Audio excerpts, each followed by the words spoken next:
Қазақстан қорықтары, заповедники Казахстана.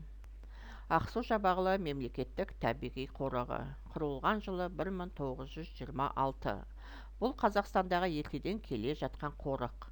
Орналасқан жері қорық оңтүстік Қазақстан облысының Талас Алатауы мен Өгем жотасында орналасқан. Тіркелген аңдар мен құстар: ілбіс, арқар, елік, қарақұйрық, борсық, боғы, қабан тағы басқа жануарлар кездеседі. Мұнда ағаш тәрізді арша, бадам бұтасы, жабайы жүзім, жабайы алма және басқа да оңтүстік өсімдіктері өседі. Мұнда қорықтың аумағында өсімдіктердің 1404 түрі бар. Оның 47 түрі Қазақстанның қызыл кітабына енген. Құстардың 239 түрі, бауырмен жорғалаушылардың 9 түрі және сүтқоректілердің 51 түрі бар екені есепке алынды. Бұл өңір 120 миллион жыл бұрын теңіз түбі болған. Қазір оның орнында әртүрлі сирек кездесетін балықтар мен былқылдақ денелілердің юра дәуіріндегі өсімдіктердің таңбалары сақталған. Алматы мемлекеттік табиғи қорығы құрылған жылы 1931. Орналасқан жері Алматы облысы. Тіркелген аңдар мен құстар: боғы, елік, сілеусін, барыс, борсық, түлкі, қасқырлар, арқар, таутеке, тиін, сақсық күзен, ұлар, кекілік, бұлдырық, қырғауылдар. Аумағы 71,7 мың гектарға жуық әртүрлі ландшафт зоналарында жатыр. Көктеректі нудан тұратын жапырақты ормандар, долана, жабайы алма және өрік ағаштары 1800-2000 метр биіктікке дейін көтеріледі. Қорықтың жануарлар дүниесі алуан түрлі. Мұнда 39 түрге жуық сүтқоректілер мен 200-ден астам құстардың 965 өсімдік түрі бар. Орман шекараларындағы биік шыңдар мен құздарда арқар мен таутеке көп. Қорықта құстардың ең көбі ұлар, кекілік, бұлдырық. Іле өзенінің бойындағы тоғайларда қырғауылдар мекендейді.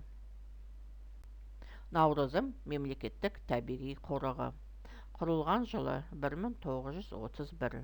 Орналасқан жері Қостанай облысы. Тіркелген аңдар мен құстар: бұйра бірқазан, дала қыраны, бұғы, күзен, шағала, сұңқылдақ аққу, кроншнеп, тиін, қоян, кірпі, қабан, түлкі, косуля, сайгак. Мұнда өсімдіктердің 700-ге жуық түрі қарағай, қайын, тобылғы, тал тағы басқа өседі.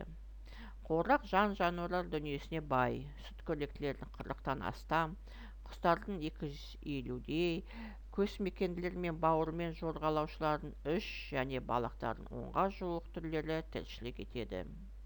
Сондай-ақ елік, борсық, түлкі, суыр тағы басқа мекендейді.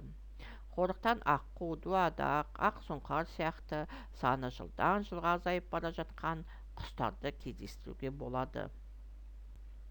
Барсакелмес мемлекеттік табиғи қорығы құрылған жылы 1939.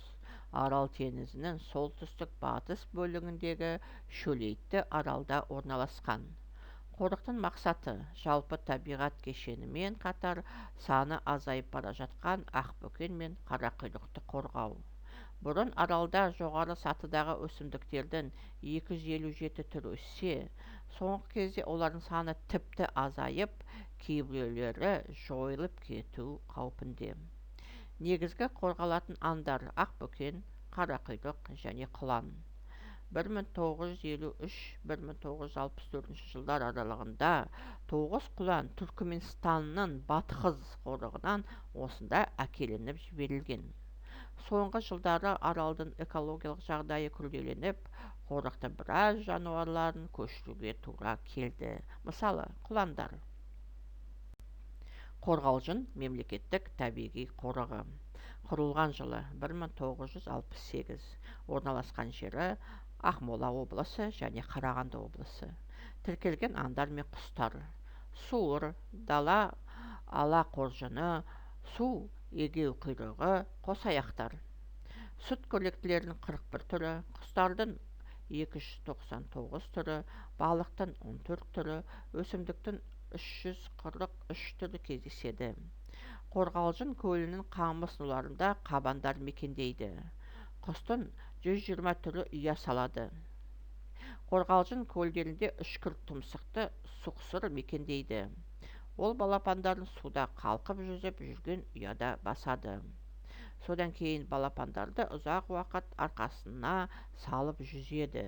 Тіпті олармен бірге суға да сүңгиді. Осының арқасында бұл қорлық дүние жүзіне әйгілі болып отыр.